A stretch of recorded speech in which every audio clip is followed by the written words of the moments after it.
head of international organizations, Excellencies, I welcome you to India for the G20 Foreign Ministers meeting. India has selected the theme of One Earth, One Family, One Future for its G20 presidency.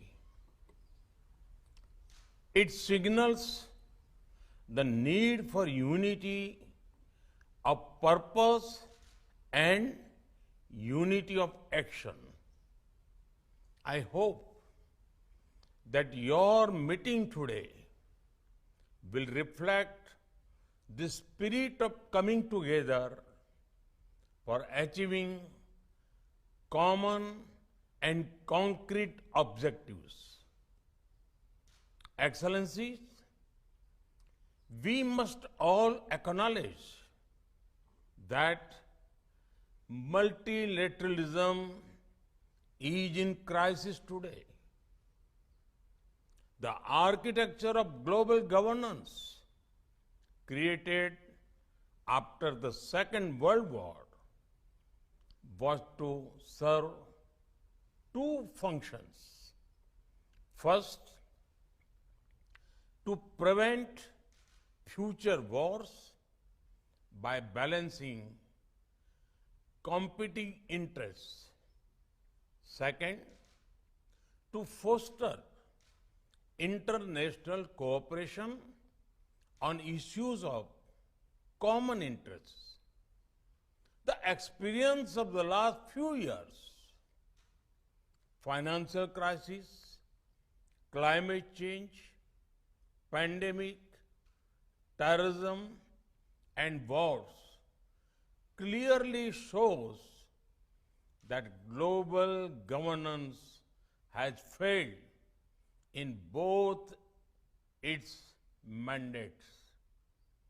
We must also admit that the tragic consequences of this failure are being faced most of all by the developing countries. After years of progress, we are at risk today of moving back on the sustainable development goals. Many developing countries are struggling with unsustainable debt while trying to ensure food and energy security for their people. They are also the ones most affected by global warming caused by richer countries. This is why India's G20 presidency has tried to give a voice to the global south.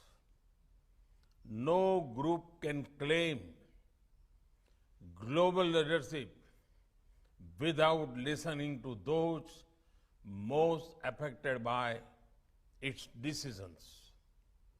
Excellencies, you are meeting at a time of deep global divisions.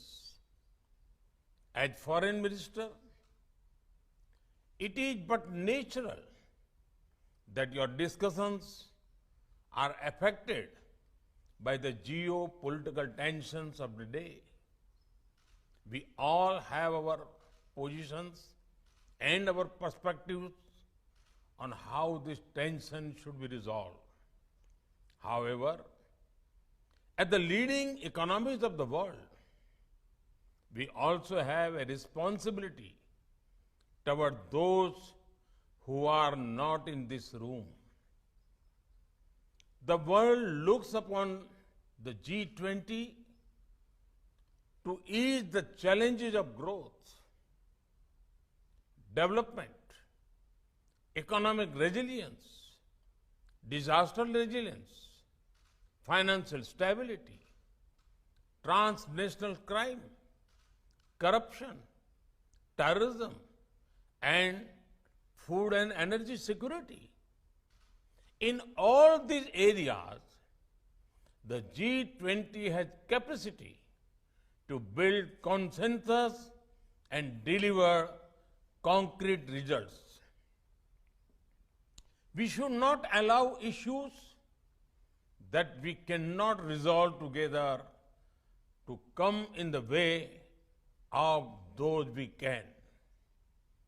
As you meet in the land of Gandhi and the Buddha, I pray that you will draw inspiration from India's civilizational ethos to focus not on what divides us, but on what unites us.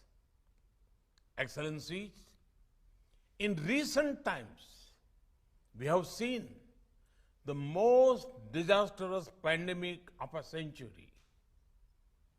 We have witnessed thousands of lives lost in natural disasters. We have seen global supply chains break down during times of stress. We have seen stable economies suddenly overwhelmed by debt and financial crisis. These experiences clearly show the need for resilience in our societies, in our economies, in our healthcare systems, and in our infrastructure. The G20 has a critical role to play in finding the right balance between growth and efficiency on one hand and resilience on the other. We can reach this balance more easily by working together. That is why your meeting is important. I have full trust in your collective wisdom and ability. I'm sure that today's meeting will be ambitious, inclusive, action-oriented, and will rise above differences. I thank you and wish you all the best for a productive meeting.